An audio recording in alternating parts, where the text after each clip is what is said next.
state. We all complain about rates or whether we have this or that. He lives in Arkansas, that's not a deregulated state, and was able to build this and is our third top money earner. Please help me welcome from DeQueen, Arkansas, National Director, Mr. Randy Hedge.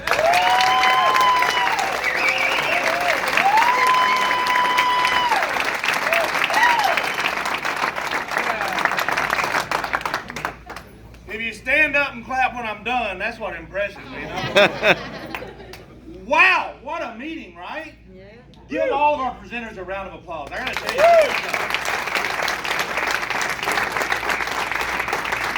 Amy, I think a lot of recognition. It's absolutely one of the best jobs I've ever seen. Great, great job. How about a round of applause? Ed, unbelievable. I wish I could do what you do. I had to talk about chicken and eggs because I couldn't do that. Bears, thanks for being here. Guys, it's an honor to be here. If you've not heard me before, I apologize. If you have heard me before, it's on you. I'm just going to take a few minutes and kind of give you my perspective on what the business is and then talk a little bit about what you got to do, maybe a little training on the business. Is that fair? Yeah. I think first and foremost, you got to understand it's simple, and that's why I'm standing up here. I mean, honestly, I'm not ever going to win any great intelligence awards. I'm not going to be recognized for being the smartest or the best. I just saw something that made sense. I mean, before I got in this business, my only claim to fame, Chip, was there was 19 people in my graduating class. I graduated in the top 20 of my class. I'm not going to impress you tonight. I'm just going to prove to you if Jethro can do it, you can get rich. The biggest thing that I get tickled about is people who look at this business and then walk away from it. It just blows my mind. And I'm certain it's because they just truly don't grasp what it is. Because the truth of the matter is, whether you do this or not, whether you think it's smart or dumb, everybody you know is going to pay an electric bill next month. Right. Everybody you don't know is going to pay an electric bill next month. Yes? Yes. So why wouldn't you want to get paid when people do something they're already doing? And I got to tell you, this mobile service deal, I'm not been real big on cell phones. And everybody likes to say that's because they don't work where I live. And that's halfway true. We got to drive to the top of the hill from my house. I ain't lying. I ain't making that up. I used to tell people we live so far back in the country, we don't get Monday Night Football till Wednesday afternoon. But with this merger of Sprint and T-Mobile and this 5G that's coming, guys, that's going to be industry changing. And we are partnered. We're positioned to be part of that. See, I used to think electricity was the best deal. And guys, it's made me millions. I love electricity. You know, if you didn't have electricity, you'd be sitting home watching Wheel of Fortune in the dark. You didn't get that, right? But cell phones, that's even better. Everybody has a cell phone. Homeless people got cell phones. Tommy, they don't pay no electric bill, but they got that cell phone, right? So if you can get paid on electricity or cell phones, can we agree that's a good deal? Yep. But what amazes me is most people think what they're doing is just going to get better. Being open to a plan B, to another option. You heard Amy talk about it. I told my best friend no. I told him I wasn't interested in this, and I had a lot of reasons. I live in an area where it's not available. I've got to drive at least 3 hours one way till I get to my first customer. I've never, ever been able to sign up myself on any of the services. Now, I got a stream cell phone, it just don't work. It's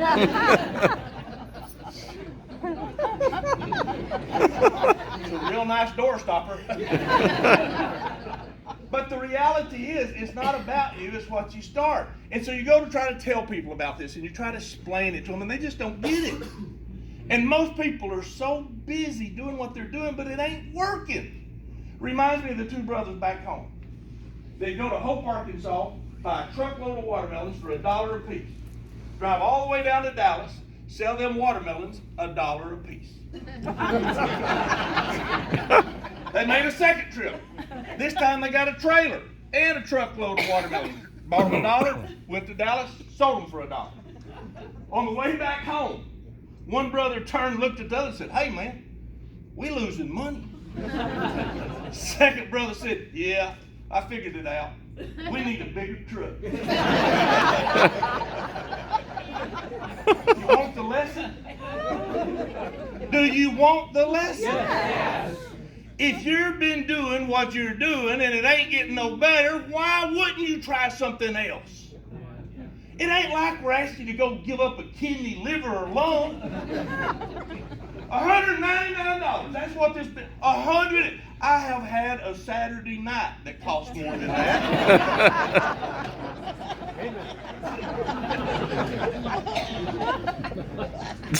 So why don't more people do it? I'll tell you why I think they don't understand it, number one, or maybe number two, they don't know what they got to do. So that's what I'm going to spend my few minutes talking about. As I said, Eddie did a great job. I can't do what Ed did. I can't go through all them numbers and them slides and all that. Here's the way I've explained my business from day one. I call customers eggs. Everywhere you look, there's eggs. Every light you see is an egg. It's attached to a meter loop. Every house, every business, every mobile home. Everywhere you look, there's a light. It's a customer, a potential customer. I call them eggs. If you understand, go uh-huh. Uh-huh. For $199, this company gives you a basket. Your job is to put a few eggs in the basket. If you understand, go uh-huh. Uh-huh.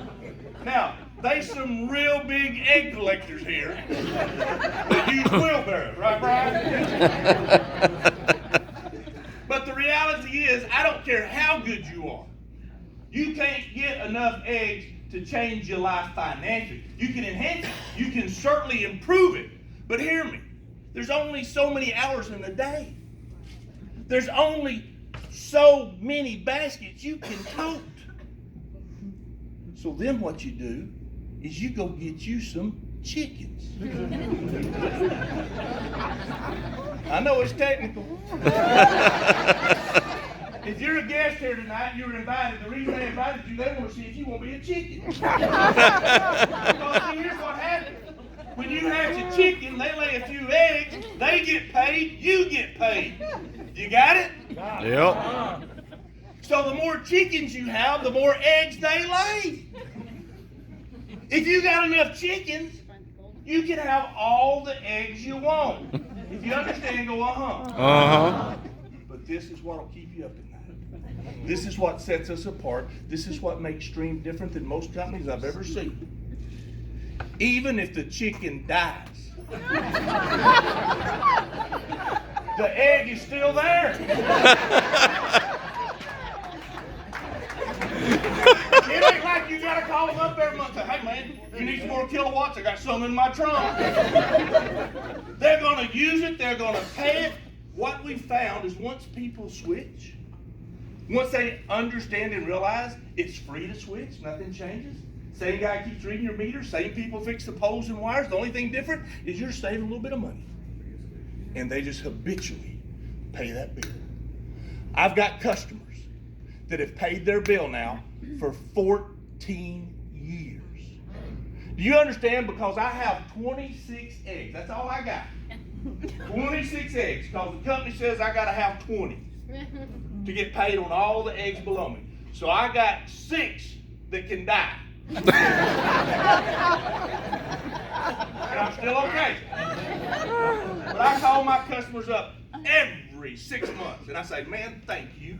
Thank you for being my customer. Because you're my customer, because you're an egg to me, I get paid on thousands and thousands and thousands and thousands and thousands and thousands and thousands and thousands and thousands and thousands and thousands and thousands and thousands and thousands and thousands and thousands and thousands and thousands." I'm gonna do it till you smile. And thousands and thousands. Because of you, I get paid on a lot of people's energy bills.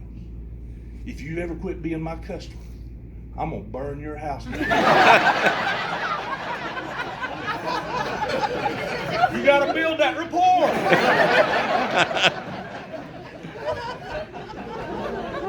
And then you realize it ain't about you. It ain't what you do. You ain't got to be the big rooster, the peacock, the ostrich. You ain't got, all you do is start it. That's it. Y'all know that book in the Bible where so-and-so beget so-and-so, beget so-and-so? You ain't got to do all the beget. You just beget the first few.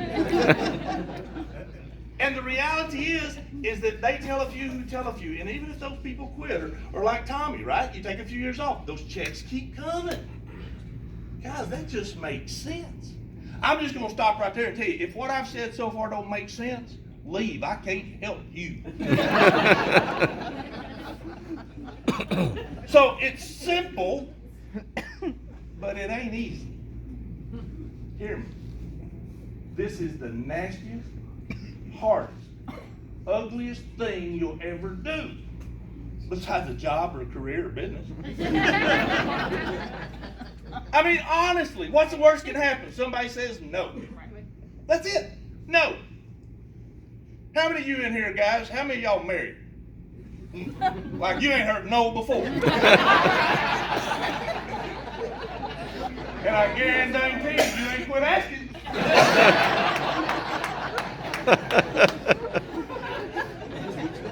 Now, I can sympathize with you because I got hurt early on. I still get hurt. I got stood up twice this weekend. People I'm trying to show this business to personally. I've made millions with this company. I drive a free Tesla. I got a Mercedes. Our double wide has underpinnings the whole way around. And they stood me up. They didn't want to look at it. They didn't want to talk about it. And it kind of hurts. I remember early on, I had a guy tell me, I know about a guy who got in that thing. Did that deal. Lost his house.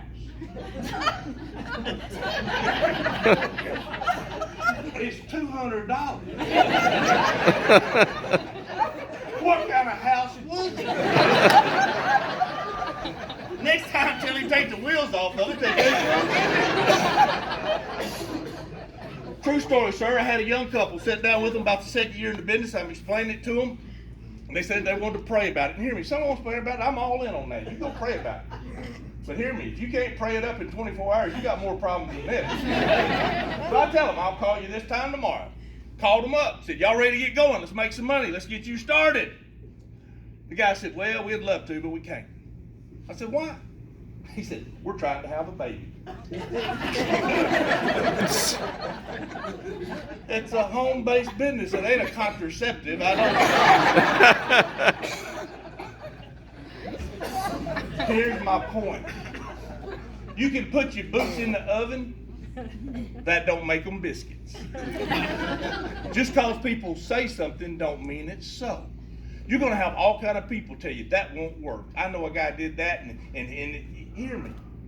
Unless they're paying your mortgage, unless they're putting your kids through school, unless they're helping your elderly parents or taking care of your retirement plan, I would submit to you it don't matter what the heck they say. I almost got dirty right there. Hey, I'm hearing some of this for the first time myself.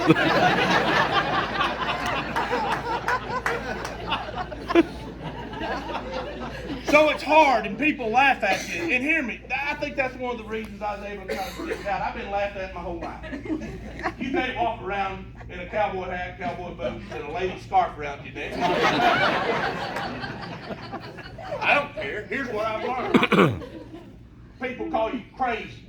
That's okay. When you get money, you just become eccentric.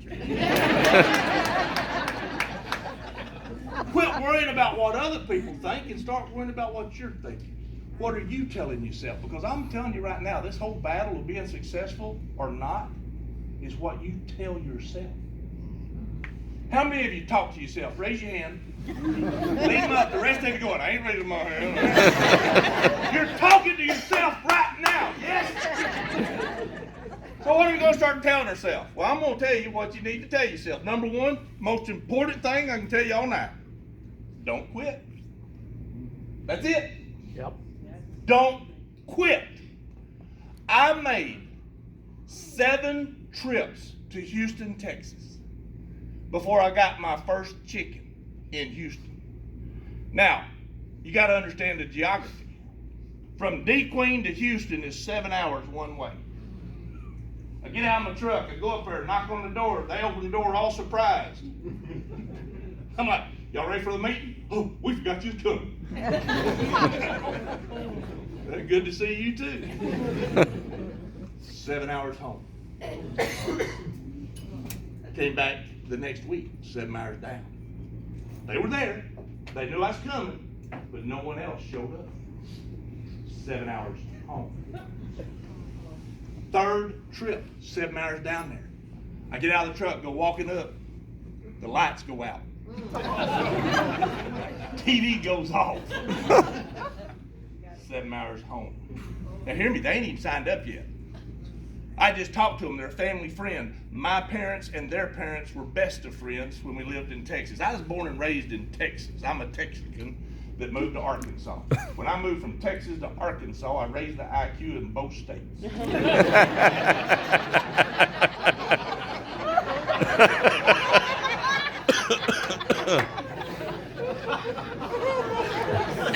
My fourth trip, they had this guy they wanted me to talk to. His name was Jerry. Jerry showed up, Jerry looked at it, and Jerry said, "You have no credibility. This company has not even started paying people for getting customers yet.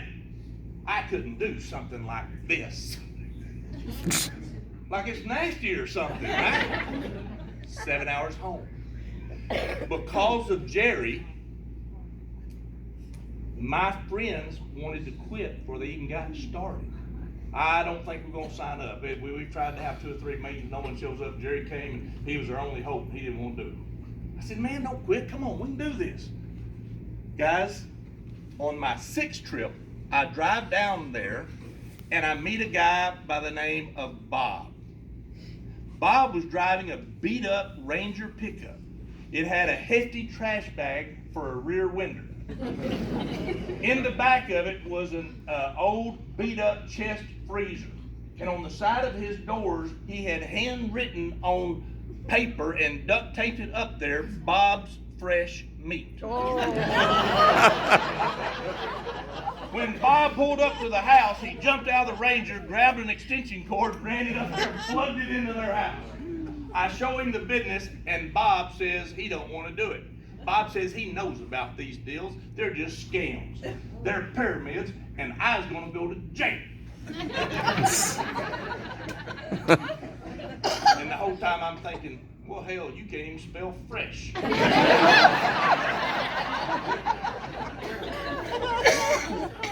had a lawyer one time, before I'm sitting down trying to show him business, before I even got through, he goes, pyramid, I know what that is, that pyramid, wouldn't even let me talk. So I decided to have some fun with him. I just shut my book and I said, "You figured it out. Nobody else knows. But we cut a deal with the Attorney General in the state of Texas. We feel like we can do this for 5 to 6 years. He's going to let us keep all the money before he shuts us down, and we only have to do 6 months in a minimum security penitentiary."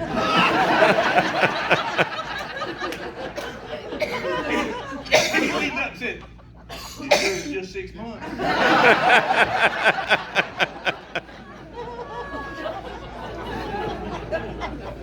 Some stories might be a tad embellished. I promise you I ain't drinking. Not yet anyway. And unless you are, they ain't gonna get no better, bud. This is it. My point is, over 1/3 of my income now comes from that leg in Houston, Texas. The people who actually signed up have not worked the business in 11 years. But what grew from them, I'm paid on month after month after month after month. You see, it's real easy. If we knew what those 7 wasted trips would bring, we'd do it no matter. So the real question is, what do you believe now? I've never met anyone that was an overnight success. I don't care in what industry, what field. You got to pay your dues, yes? Yes. Mm-hmm. Yes. So the first and foremost is don't quit. If you understand, go, uh-huh. Uh-huh. The second is don't be too quick to judge. Yeah. Who would have ever thought that I could be a top earner? I guarantee you most people would walk by me and not even have the time to think to say, hey man, you ought to try this. You don't know. And I find in our society we got to a point where we just judge so quick. Quit judging. I learned that not too long ago. I was flying from DFW out to Atlanta. It was in the winter. So I had my little suitcase, I had my briefcase, had my big old overcoat, I had my spit bottle, and I'm going down through the terminal. Y'all don't carry spit bottles. I just realized I said that. I'm going down through the terminal, and then I got a whiff of them Cinnabons. Y'all smelt them? Man, that'd make you kill your step granny to get one of them. Just that odor just comes out and whops you upside the head. So I turn and I take my little bags, I go walking over and I get one of them little cups, you know, with the little pieces and the dipping sauce for like $57. Unbelievable. They put them in a little white sack. I go on, I get to the terminal, and there's two gates right here, there's one waiting area, and there's only one seat open right up here up front, right by Aunt B. Y'all know who I'm talking about, right? This is sweet little blue-haired lady. She had on the little shawl that she crocheted herself, you know. And I asked if I could sit down. She said, why, sure. So I pile all my stuff. I put down my bag and my suitcase and my jacket and my spit bottle. And we get to talking, and I'm just having a great time. She is engaging. We're fun. We're having just a great conversation. And then all of a sudden, Aunt B reaches down and gets that white sack and opens it up and starts eating my Cinnabon. And I thought, you heifer. I mean, if you'd asked, I'd offer you anything. I'd give you whatever you want, but don't just go dip it into my... I mean, I got over $50 in this thing. Well, I couldn't take it. I wasn't going to be rude to her, but I just reached in and started getting my share right then and there. And I'm telling you, friends, when I reached in to grab me a few of them, she soiled up, got mad, all hissy. She said some nasty words, man. And I thought, you old heifer. And that's when the Cinnabon bit eating contest began right there. We both knew there was just a limited number in there, and we're starting digging in that bag, and I'm shoving them in, she's shoving them in. Finally, they call her flight. She gets up, grabs her stuff, walks off, and just shaking her head and waving at me with one finger, and it just ruined my whole day right then and there. I was mad. I was aggravated. What kind of person? Well, they called my flight, so I reached down and I grabbed my briefcase. I got my suitcase. I picked up my jacket, and there was my white bag.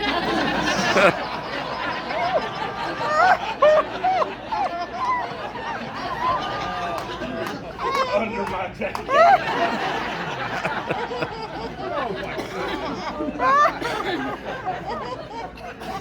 You want the lesson? Do you want the lesson? Yes. Quit being so quick to judge. Actually, one of the most successful young men I've ever worked with in my life. I heard him coming before I saw him. Yeah, he was a jangling. I turned and looked, and there was this guy. They had pierced this ear 4 times, pierced this ear 5 times.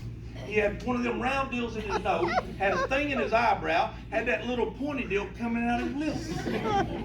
He looked like he fell face forward in a tackle box.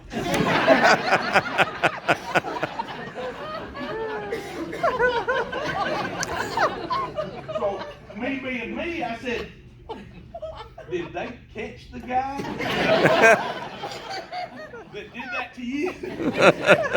I'll never forget, he went, I did it to myself. I said, why are you talking funny? I got 2 of them in my tongue. And so I started asking him about his tattoos and about the piercings and alternate lifestyle that he described. And we just visited. We just had a good visit. I wasn't judging. I was just engaging. I was talking. All of a sudden, he said, what do you do? Hard to believe I'm a top earner, ain't it? What do you do? I got real serious. I leaned in, I looked at him and I said, hey, bud, I look for people that ain't afraid to be different and want to make a lot of money. I'll never forget. Kid went, that's me! He actually ended up joining my team, and he didn't do a whole lot, but he found a lady who did nothing. But introduced me to one guy who did absolutely nothing, but introduced me to one lady who did nothing, but introduced me to a guy who is another 1/4 of my income. I thank him every day. He is my buddy. You want the lesson? Yeah. Uh-huh. Just talk to people. How you doing? What do you do? How long you done that? You enjoy doing that? Does your mama know you do that? If you'll listen and just engage, pretty soon they're going to tell you why they need this business. There ain't a person out there that don't need residual income. There ain't a person out there that don't want mailbox money. I don't care how much you got. You want some more. Yes, I don't care how much you got. You want some more. Uh-huh. So what is it we got to do? Well, first, we got to work. I'm going to tell you what the work is. It ain't really going to meet. Hear me. This is great, and we should do this. This is where we come together and we love on each other, we lift each other up, we wash all that negativity off, we celebrate our successes. But this ain't building a business. If sitting here makes you an associate, then sitting in a chicken house would make you a chicken. There's only two things that makes you a stream associate. You're getting some customers, and you're getting some customer getters. Got it? Got it. Because when you get a few customers, you get a check. Every time them customers pay their bill, you get a check. When you get a getter who gets customers, they get a check and you get a check. And when their customers pay their bill, they get a check and you get a check. Got it? Got it. And even if they quit getting, you keep getting, well, they got it or not. Got it? So what we got to do, Randy? Well, we got to work. And all that means is we ask some people to be our customers, and we ask some people to be our customer getters. We go look for those chickens, and we go look for those eggs. And to do that, you got to work. That means you're going to have to give up some things. You're going to have to get away from that TV. You're going to have to take some time from what you like doing and maybe make yourself do something you don't like. Hear me. I didn't like driving back and forth to Texas. I like you guys. I like being here, but I'd a lot rather be home with my wife, my grandson, my kids. Sometimes we do things we don't want to do to have things we want. Yes? Yes. My son taught me that lesson. How many of you have children? How many of you ever once was a child? So pretty much everybody in the room can relate. We have 3 wonderful children. Our oldest, his name is Toby. He's married to Sarah. We're so thankful I got another daughter in the deal. They had our first grandson. His name is Elliot. We keep Elliot about twice a month. We're so blessed. We drive 3 hours up to Fayetteville. Hear me, we're 3 hours from everything. We drive 3 hours up to Fayetteville, Arkansas. We'll keep him and we'll come back down, and it's just a blessing.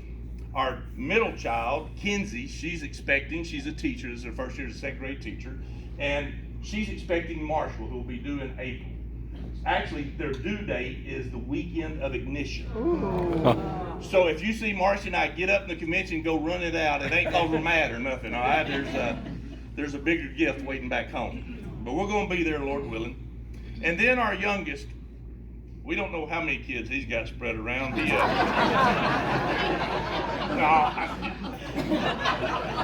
know how many.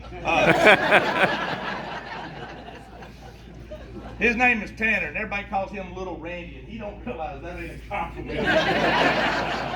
He's our hardest working. He's a great kid. All 3 of them. We hadn't had to get them in rehab or take them out of jail yet, so we're blessed. A couple times I want to kill him, but Tanner started this deal when he was about 4 years old. He didn't want to go to bed. Y'all know that game? Yep. I'm hungry, I'm thirsty, I got to go to the bathroom, I'm scared, or something under my bed. Well, I decided I was going to fix this, so I take Tanner up one night, and we do our prayers, and I tuck him in. I say, now look, we ain't going to play this game. You go to sleep. You understand? Yes, sir. Tuck him in, I go downstairs. I don't even make it down the stairs when I hear, Daddy, Daddy. Back up them stairs. I flip on that light. I said, boy, I don't want to hear it. I done told you. We ain't playing this game. You go to sleep. But Daddy, I'm thirsty. Suck on your thumb. I don't care.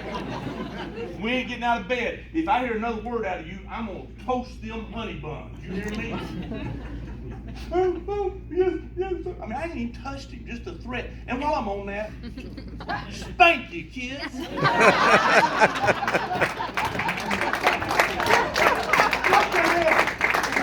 them. Now, I ain't talking about abuse them like when you reach for a biscuit, they flinch or nothing. I mean, but make them say, yes, sir, yes, ma'am, thank you. Thank them. There ain't nothing wrong with it. Amen. I threw that in for free. So I got him convinced he's in trouble. So here I go, head down the stairs. I get down there, I sit down in the recliner. I pick up that remote control to that income-reducing, life-stealing, time-devouring TV. You got somebody tells you they ain't got the time or money to do this. You tell them to take their TV to the pawn shop. Now they got both. Instead of watching Who Wants to Be a Millionaire, spend some time and go become one. Yeah. Hear me? That thing ain't doing nothing but wasting your life. Because what everybody does, everybody. When I grew up, we had 3 channels. 3. And if it was cloudy, we had 1. You'd go out there and pour water around the antenna pole, try to turn it, so you could see the weatherman. Now we got 483 channels, and every person does the same thing every night. Ain't nothing on. Well, I just sat down in the recliner, picked up that remote, and I heard, Daddy! Daddy, I'm thirsty! Boy, I come up out of that recliner like one of them kung fu warriors. I come out of that living room, I come around the end of that corner. When I got to the bottom of the stairs, I looked up, and there stood that 4-year-old man. He'd come out of his bedroom, standing at the top of the stairs, had his hands on his hips, looking down at me. Daddy! On your way up here to whoop me, would you bring a glass of water?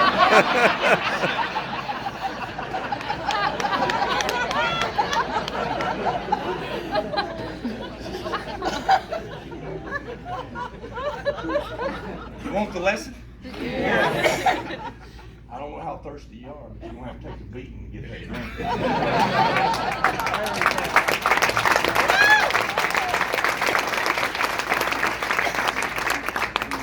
I don't know how long I'm supposed to go, so I'm going to tell you one more and I'm done.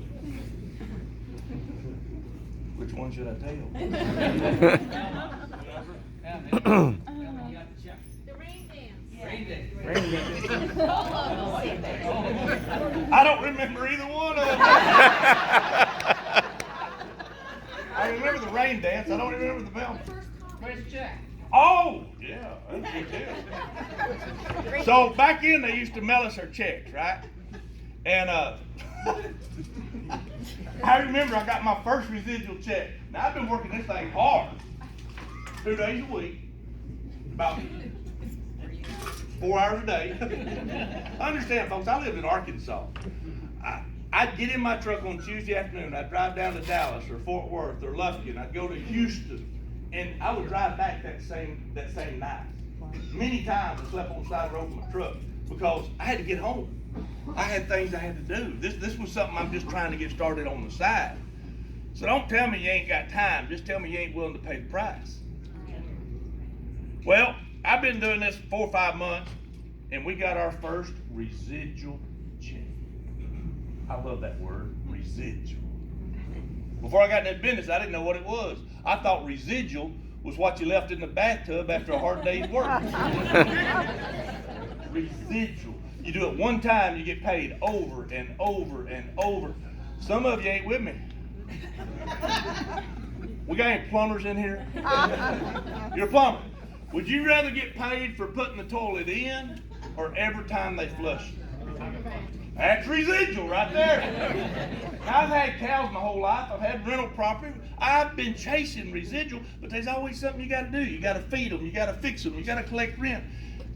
The only thing I had to do was get this thing started. And hear me, it wasn't fun. And there was many times I wanted to quit. I think that's why Presley Swaggerty, the #1 money earner, is so great. He's my best friend. He's the one who got me in. And I'd call him up and say, man, this thing's tough. I hate it. I went down there and none of them showed up. He said, don't give up. You can do it. Next trip, everybody I talked to said no. Both of them. I just whined and complained and build my way to it. Well, we got that first residual check. $10.25. I was so excited. I went and showed my wife, who was my fiance at the time, said, Marcia, look, $10.25 residual. I'll never forget, she said, oh, why don't I quit my job and go to Texas twice a week?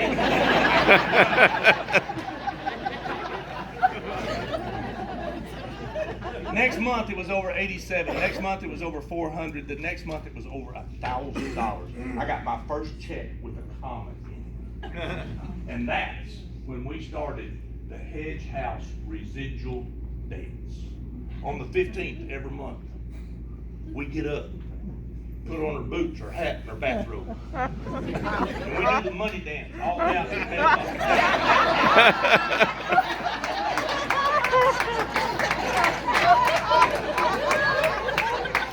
and we wait on the mailman. Neighbors over there binoculars. They doing it again. I don't know what the hell. And it just kept growing. 2,000, 5,000, 8,000, 10,000. It got to 10,000. I'll never forget it. Got to $10,000. I couldn't believe it. I said, Marcy, go get the truck. She said, what? What's wrong? I said, get that damn truck. She takes off. She gets the truck. She comes sliding inside. I said, what is it? I said, to the bank, baby, to the bank. She said, why? I said, I think they made a mistake. They might want it back. We're flying on that gravel road. I get back in the truck. Marcy said, what are we going to do if they want it back? They shouldn't have sent it to me, baby. Next month it grew by over 4,000 more, and folks, it just kept going. Now please, I ain't bragging, and I ain't telling you that'll happen for everybody, because very few of us are willing to pay the price. But I'll close with the reality of what it truly meant to me to have a residual income. About 2.5 years into it, my father was diagnosed with pancreatic cancer. If you've been around it, you know that's not good. So we knew Daddy didn't have long, so we made a decision. I was going to be with my dad. So for the next 11 months, I didn't send an email. I didn't make a phone call. I didn't do a meeting. I did nothing but be there with my mom and dad. I was at the hospital on all the surgeries. I was in intensive care. I was there at hospice, and I watched my dad go home to meet the Lord. Every Friday, I got a check. On the 15th of every month, I got my residual check. And it went up. We didn't work for 11 out of 12 months, and our income rose almost $90,000. It was 87 and change. We moved from the number 8 money earner.